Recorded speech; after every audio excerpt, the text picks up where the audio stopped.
सबसे बारवा का है तो लटका रहता है, जंघा है, दोनों जंघे के बीच में लटका हुआ होगा, देखिए यही तरह लटकाता है, प्रोटेक्ट करती हैं, जैसे नारियल के गड़िया का प्रदान करता है उधर।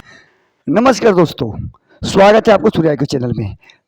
स्टार्ट करेंगे आज का बहुत ही लाजवाब सेशन, नर्ज प्रजनन तंत्र। आखिर प्रजनन तंत्र होता क्या है? हमारे मुख का प्रजनन तंत्र कहा जा सकता है, हाथों को प्रजनन कहा सकता है, नाकों को प्रजनन तंत्र, ओठों को प्रजनन तंत्र, लेकिन केवल सेक्सुअल रिप्रोडक्शन में मेल और फीमेल ही प्रजनन तंत्र क्यों? इस वीडियो में सारे समस्याओं का हम जड़ समझेंगे। मेरे दोस्तों, ये वीडियो आपके दिल के उस गहराइयों तक घुसने वाली वीडियोज है जो आज तक जो बच्चे बायोलॉजी से घबराते हैं कि सर मुझे बायोलॉजी नहीं आता है, तो आज हम आप लोग को पढ़ाने वाले हैं बहुत ही बेहतरीन चैप्टर्स, मेल रिप्रोडक्शन सिस्टम्स, नर जनन तंत्र। आज हम नर जनन तंत्र में इसको समझेंगे, सबको समझेंगे।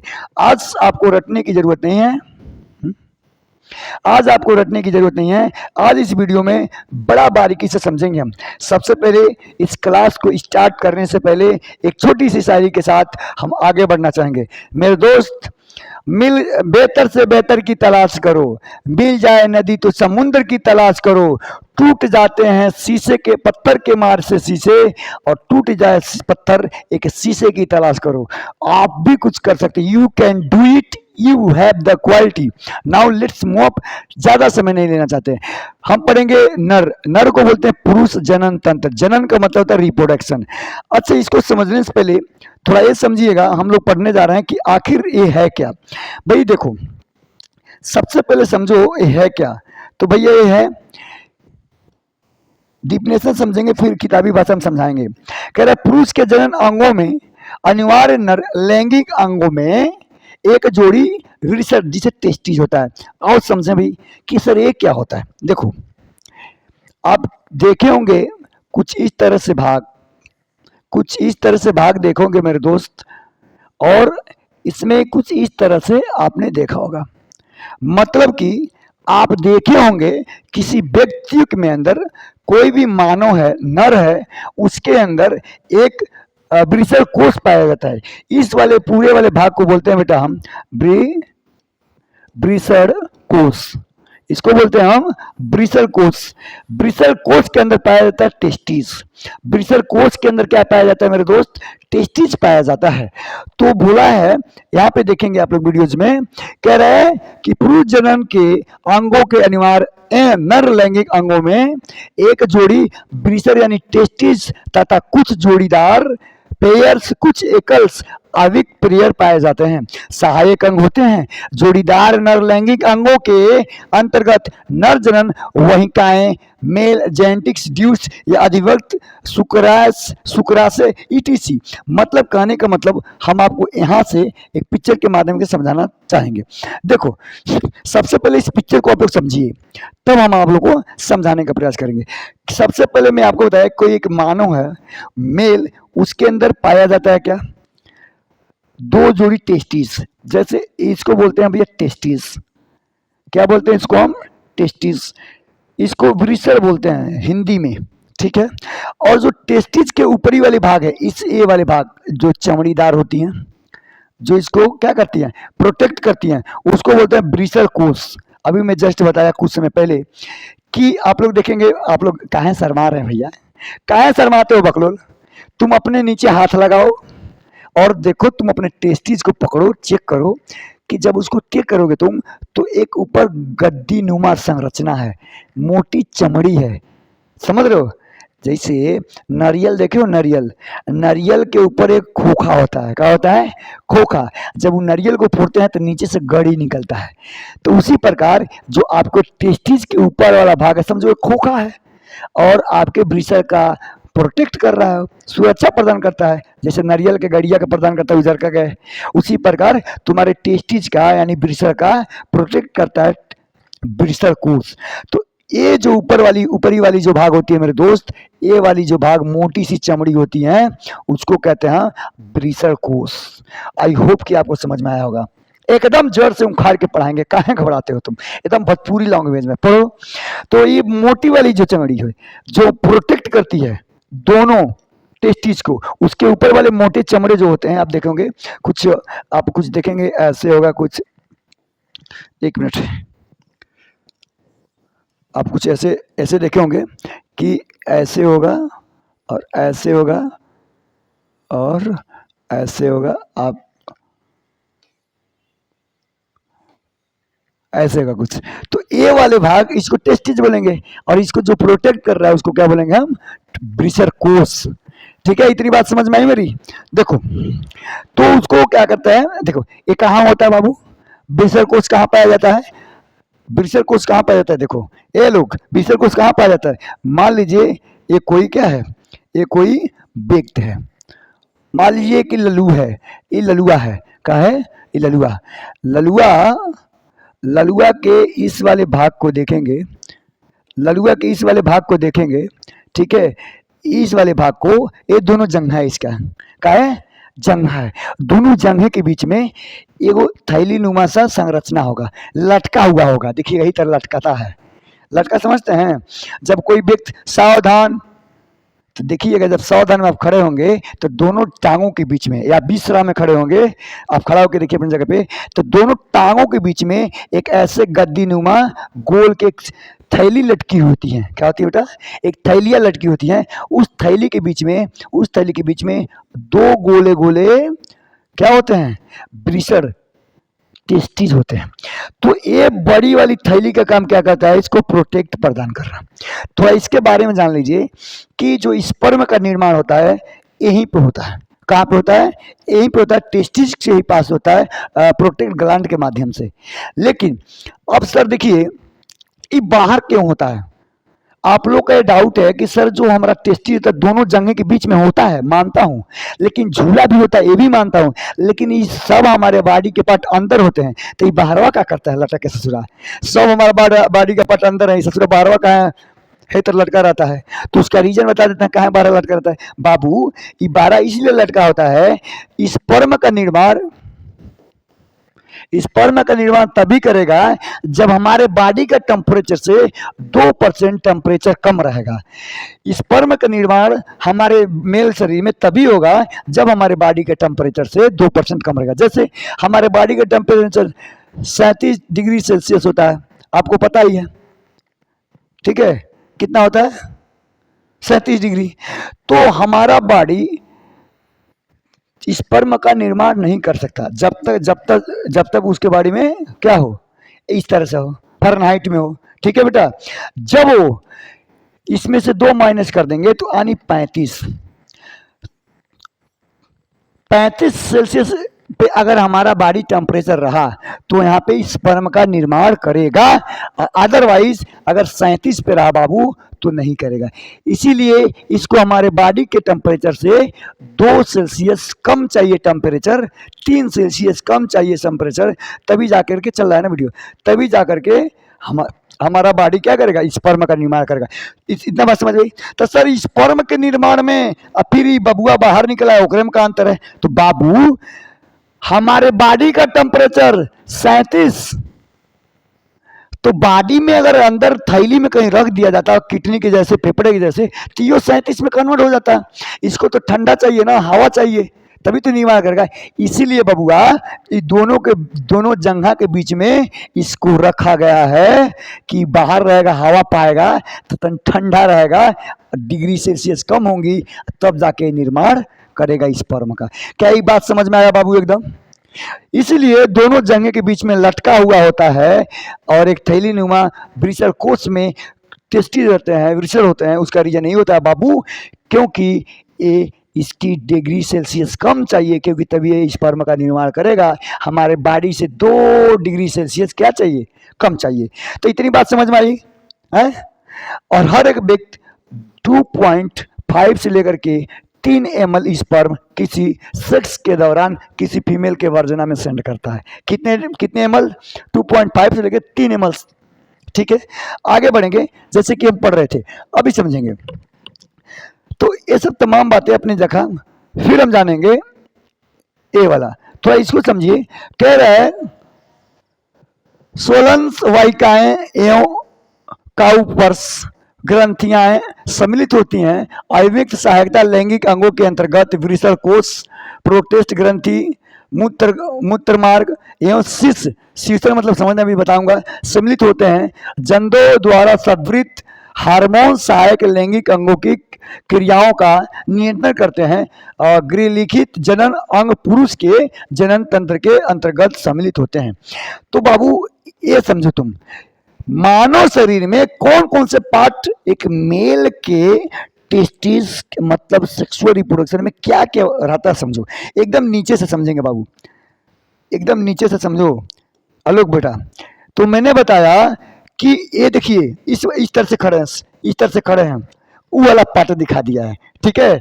तो कहने का मतलब जो एकदम नीचे लटका हुआ है, समझिए दोनों जंगा है, देखिए जंगा है, हाई जंगा है सब, दोनों जंगा के बीच में लटका हुआ है, तो ब्रीसर कोष में है।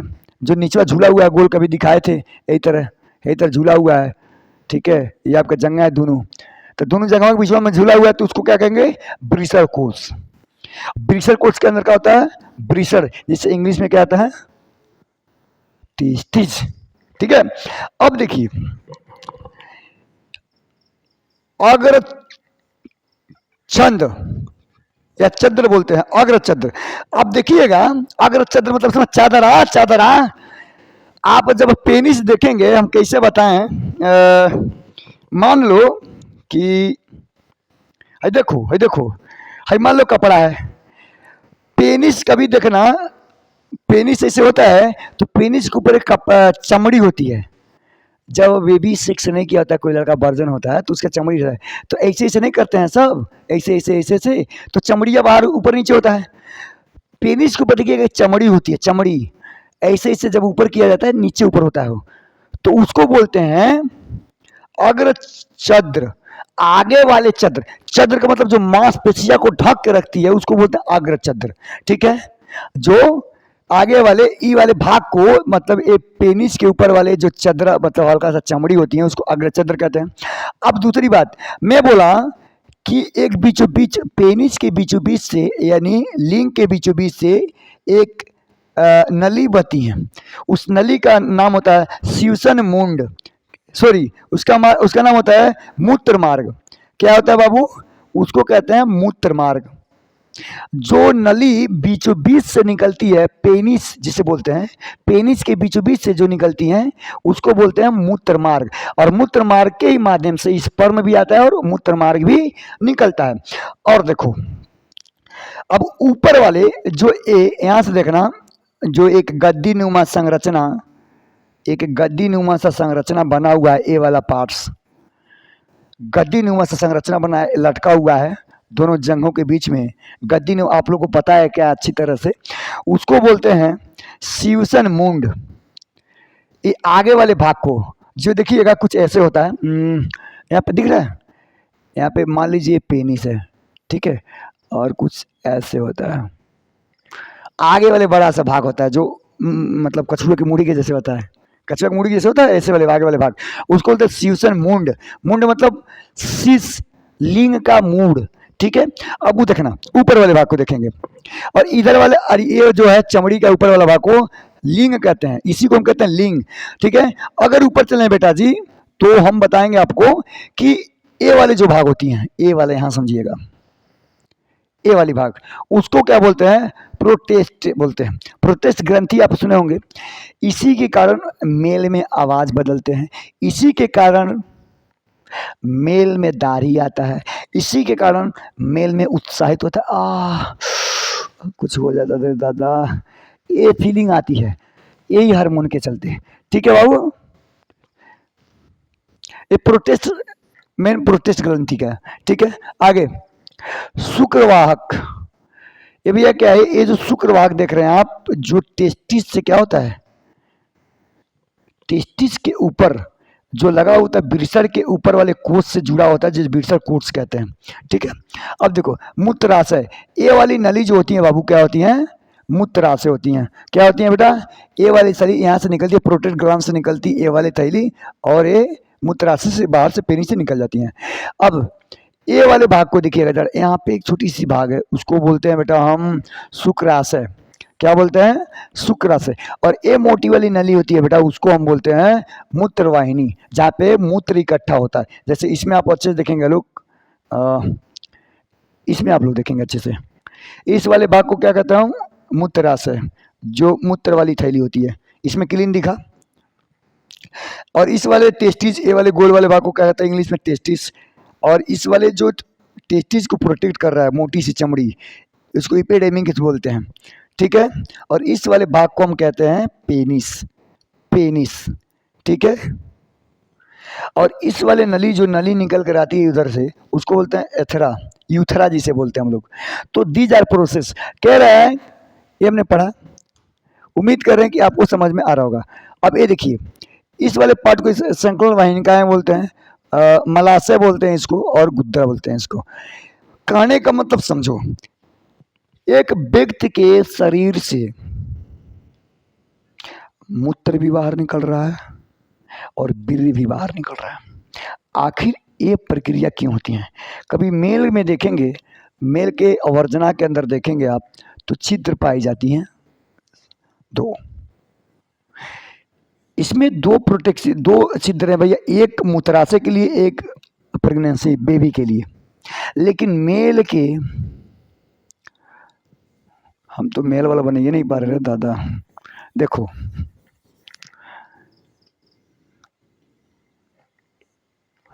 मेल में एक ही छिद्र पाया जाता है बाबू। क्या पाया जाता है? मेल में एक ही छिद्र पाया जाता है। मेल में एक ही छिद्र पाया जाता है, क्यों? क्योंकि यहाँ पे होती हैं प्रोटेक्ट ग्लैंड। क्या होता है बाबू? Protect gland. इसको कब यूरिन को भेजना है बाहर, मूत्राशय को, कब स्पर्म में वीर्य को बाहर भेजना है, ये सब जानता है। और यही कमांड करता है यूरिन और मूत्राशय। अब देखिए, जो मूत्राशय होता है वो अम्लीय होता है, क्षारीय होता है। और जब क्षारीय स्पर्म पर पड़ता है तो स्पर्म नष्ट हो जाता है। अब बताइए, किसी व्यक्ति के द्वारा निकला हुआ स्पर्म किसी फीमेल के वर्जना में जब जाता है तो ऑलरेडी वो नष्ट हो गया है, क्योंकि उसके अंदर क्षारीय है मूत्राशय में। तो क्या बेबी बोर्न होगा? नहीं होगा। इसीलिए प्रोटेक्ट ग्लैंड क्या करता है, सुरक्षा प्रदान करता है वीर्य का। क्योंकि पहले आप देखिएगा, जब आप सेक्स करेंगे, सेक्स के दौरान, जब सेक्स के दौरान ना बेटा, सेक्स के दौरान स्टार्टिंग में क्या निकलता है, एक पतली सी एंजाइम लिक्विड्स निकलती है, और वो क्या करती है, पूरे मूत्राशय में जितनी यूरिन होती है उसको रास्ते में मार देता है, फिर जाके ओरिजिनल स्पर्म निकलता है। तो होप कि आपको समझ में आया होगा। आगे बढ़ेंगे बाबू, अब हम पढ़ेंगे दूसरा। अब एक एक भाग को समझेंगे बेटा, इधर ध्यान दीजिए। ब्रीसर है, ब्रीसर कोष किसे कहते हैं, टेस्टिट है, स्क्रोटम किसे कहते हैं। तो आज जानेंगे भाई, समझो कि ब्रीसर संख्या में दो होते हैं, आपको सभी को पता है। लैंगिक अंगों के रूप में होते हैं ये दोनों टांग के बीच शरीर के उदर गुहा से बाहर शीर्ष पेनिस के दोनों और एक एक स्थिति तथा लचीला पेशीय थैली तथा संरचना ब्रीसर कोष में बंद रहते हैं। प्रत्येक ब्रीसर गुलाबी सी अंडाकार आकृति लगभग 4 से 5 सेमी लंबी होती है। समझिएगा जरा बेटा, एवरीथिंग इज गोइंग ऑन। जो ब्रीसर होता है, टेस्टिस और स्क्रोटम, इसकी क्वालिटी क्या है कि दोनों जंघे के बीच में होता है, और ये 4 से 5 सेंटीमीटर लंबी होती है, लॉन्ग होती है। दूसरी बात, ये गुलाबी होती है, गुलाबी होती है। ब्रीसर की कलर कैसी है भाई? ये गुलाबी होती है। तो इतना जानिए, जो टेस्टिज होता है वो 4 से 5 सेमी लंबी होती है। इसमें उसकी ब्रीसर का जो टेस्टिज का जो कलर होता है गुलाबी होता है, ठीक है, पिंक होता है। आगे बढ़ेंगे, देखो दूसरी बात, और 2.5 सेमी मोटी तथा लगभग 10 से 15 ग्राम भारी होता है। अब समझिएगा, जो टेस्टिस होता है बाबू, टेस्टिस वो लमसम 10 से लेकर के 15 ग्राम का होता है। अलग do you know about it?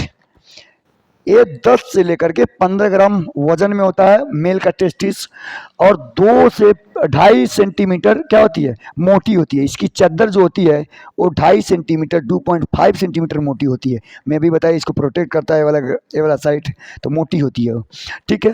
और दूसरी बात, स्मोटिक रंजू या रिसर्च रंजू नाल्स द्वारा प्रत्येक द्विसर कोष तथा उदर गुहा का संबंध होता है। अब प्रत्येक द्विसर में लगभग 250 कक्ष होते हैं। अब सर ई क्या हो गया, ई कहाँ से ला दिए, तो बाबू घबराने की जरूरत नहीं है, घबराने की जरूरत नहीं है।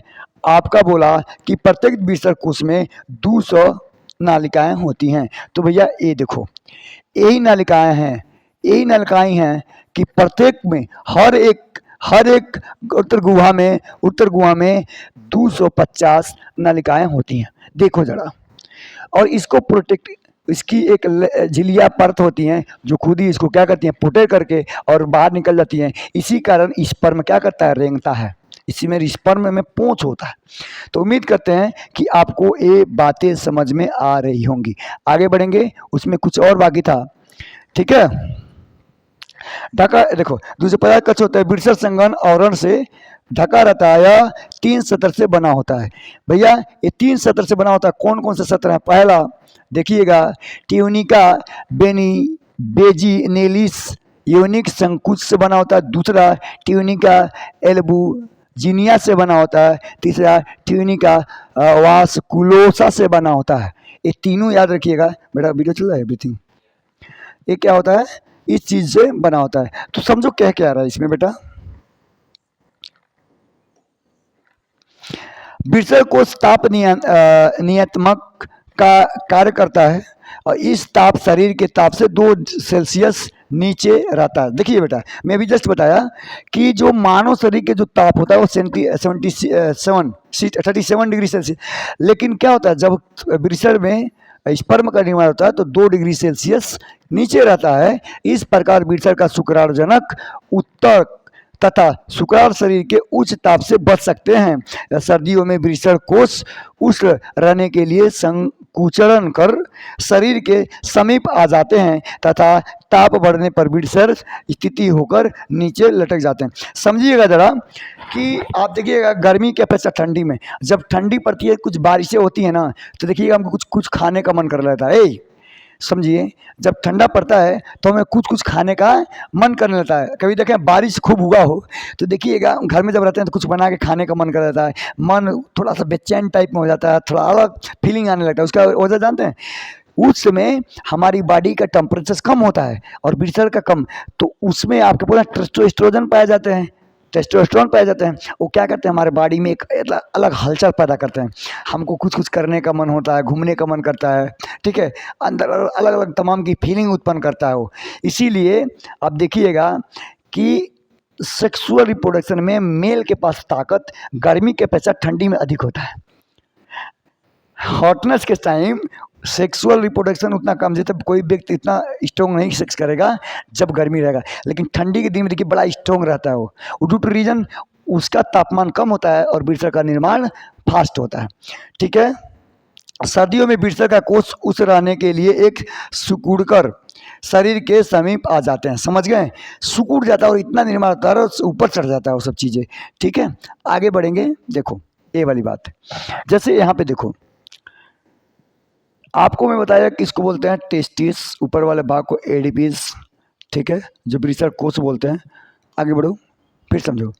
अधिवृषण एंड एपिडर्मिक्स क्या है, इनकी संख्या 2 होती हैं भैया। एपिडर्मिक है, देखिएगा जरा, एपिडर्मिक की 2 संख्या होती हैं, एक ए है ऊपर झिल्लीदार रचना बनाई है और एक ए है, ठीक है बाबू, 2 होती हैं। अब प्रत्येक बीसड़ की अपवाह नालिकाओं के उस स्पर्श युग्म से निर्मित लगभग 6 मीटर लंबी नालिकाएं होती हैं। जरा देखिएगा, कह रहा है कि ये जो नालिकाएं होती हैं लमसम 6 मीटर, इसमें नहीं दिख रहा है लेकिन इसमें देखिएगा ये नालिकाएं लमसम 6 मीटर से लंबी होती हैं,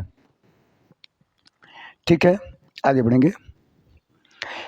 के अत्यधिक सिकुड़न होने से बनता है। प्रत्येक वृषण को लगभग 4 सेंटीमीटर लंबी चपटी कोमा हृदय संरचना होती हैं। संपूर्ण अधिवृक्ष मुख्य रूप से 3 भागों का बना होता है जो क्रमश शीर्ष भाग कैपिटस के नाम से जाने जाते हैं। भाई अब देखिए एपिडर्मिक्स क्या है, अपेक्षाकृत मोटा वृषण के ऊपरी भाग पर ढाका रहता है। अभी जस्ट में बताया कि ये वृषण होता है और वृषण के ऊपर जो प्रोटेक्ट करता है इस वाले भाग को आपने देखा, उसको एपिडर्मिस बोलते हैं। ठीक है, कार अधिवृक्ष का कार सर्च करना। एपिडर्मिस यह पतला व चपटा वृषण की पक्ष सतह पर फैला रहता है तथा पूंछ भाग या कार्डरा एपिडर्मिस अपेक्षाकृत कम मोटा वृषण के निचले भाग पर ढका होता है और कार्डरा एपिडर्मिस शुक्रवाहिनी, जैसे आप देख पा रहे होंगे, आप लोग देख पा रहे होंगे यहाँ पे कि ये वाली जो जगह है ये थोड़ा सा मोटा होता है इधर, और ये वाला भाग थोड़ा सा पतला होता है। ठीक है, उसका रीजन क्या है, लास्ट में पूंछ बनाने का काम करता है। चलिए,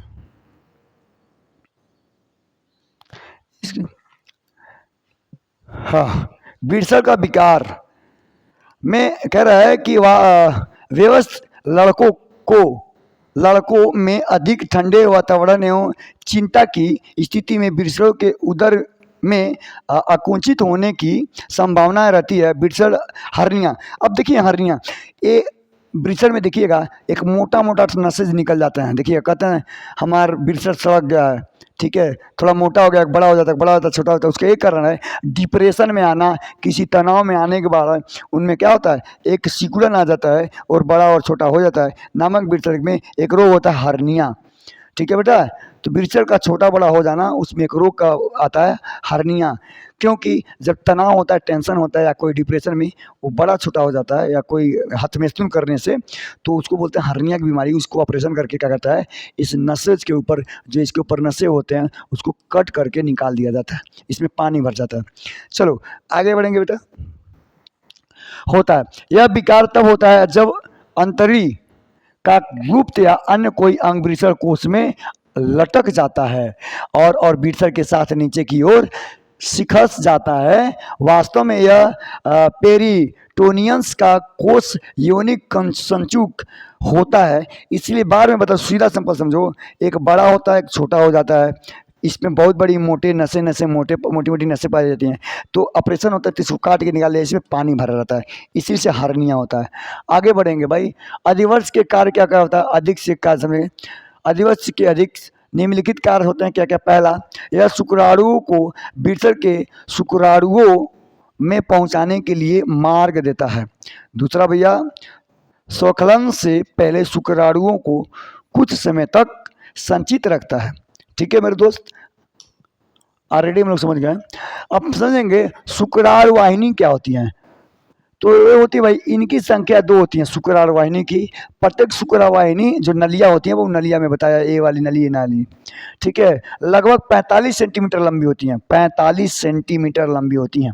ठीक है, लंबी अपनी ओर की पूंछ वृषण के, जैसे मैं भी बताया बाबू, ए वाली जो भाग होती है बाबू, ए वाली भाग जो होती है लमसम 45 सेंटीमीटर लंबी होती हैं। क्या होती हैं, लगभग 45 सेंटीमीटर लंबी होती हैं। ठीक है, और में गुजरती है उदरगुदा में पहुंचकर मूत्राशय के पीठ पर अपनी ओर की मूत्रवाहिनी के चारों ओर एक फंदा निर्मित करते हुए नीचे की तरफ मुड़कर समीप में स्थित शुक्राशय की छोटी सी नालिकाएं में संबंधित संकलन नली का निर्माण करती हैं। संकलन नालिकाएं एक सहनालिकाएं हैं, लगभग 2 सेमी लंबी नालिकाएं होती हैं जो मूत्राशय से निकलने वाली मार्ग होती हैं। देखिएगा, कह रहा है कि ए वाली जो नली होती है मेरे दोस्त, ए वाली जो नली होती हैं, ए वाली जो नली होती हैं, मूत्रवाहिनी ए वाली नली होती हैं, वो लमसम 2 सेंटीमीटर लंबी होती हैं। बेटा एवरीथिंग इज फाइन, 2 मीटर लंबी होती हैं। आलोक, पृष्ठ पर अपनी ओर, मैंने आपको पढ़ा दिया है, आगे देखो। एक सहनालिका या लगभग 2 सेंटीमीटर लंबी होती हैं तथा जो मूत्राशय से निकलने वाले मूत्रमार्ग को में खुलती हैं। इसके सिरे पे समीप शुक्रवाहिका शुक्राणु के अवस्थित रूप में संग्रह के द्वारा फैलकर तुम्बिका बनाती हैं। आगे चलेंगे, देखना शुक्राशय किसे कहते हैं मेरे दोस्त। तो इनकी संख्या 2 होती हैं, वे मूत्राशय में पीछे स्थित होते हैं। प्रत्येक शुक्राशय थैली सदस्य ग्रंथि या संरचना होती हैं जो लगभग 4 से 4.7 सेंटीमीटर लंबी होती हैं। इनमें सवृत्त गाढ़ा चिपचिपा सा क्षारीय पदार्थ, क्षारीय द्रव शुक्राणुओं के साथ मिलकर वीर्य का निर्माण करता है। मैं बोला ना, पहले क्षारीय आता है, फिर वीर्य का निर्माण करता है, शुक्राणुओं को पोषण देता है। सवृत्त धागे द्रव में सिटेट्स, कैल्शियम फ्रक्टोज, इनेसिट्रॉल्स एवं हाइलुरोनिडेस एंजाइम पाए जाते हैं। हाइलुरोनिडेस एंजाइम निषेचन में सहायक होता है। भैया हाइलुरोनिडेस, थोड़ा हिंदी में थोड़ा सा हम लोग तेज ताजा हैं तो थोड़ा ध्यान दीजिएगा। मूत्रमार्ग, यूथरा किसे कहते हैं? एक लंबी पेशीय नालिकाएं मूत्रमार्ग निर्माण करती हैं जिनकी लंबाई लगभग 20 सेंटीमीटर होती हैं।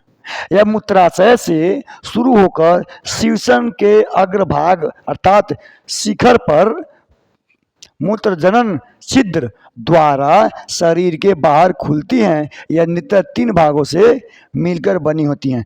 ये 3 भागों से मिलकर, तो आप खड़ा होकर दोनों टांग फैला के शुरू करते हैं तो उधर से क्या होता है बाबू, निकलता है। चलो, जो पहला भाग होता है प्रोटिस्ट मूत्र नालिकाएं, दूसरी होती हैं झिल्लिनीय मूत्र नालिकाएं और तीसरी होती है पीनियल मूत्रालय।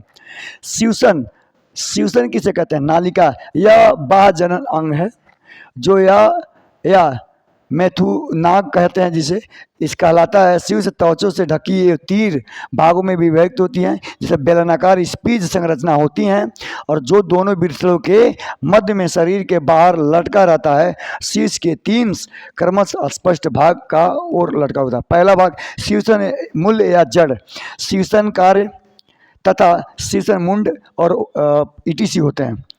आगे लास्ट देखेंगे थोड़ा सा। मुंड के आधार पर सिकुड़न जाती है। शीर्षण सस्पिस और स्फीत उत्तक से बनता होता है।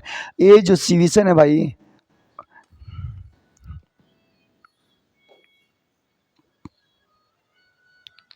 ये शीर्षण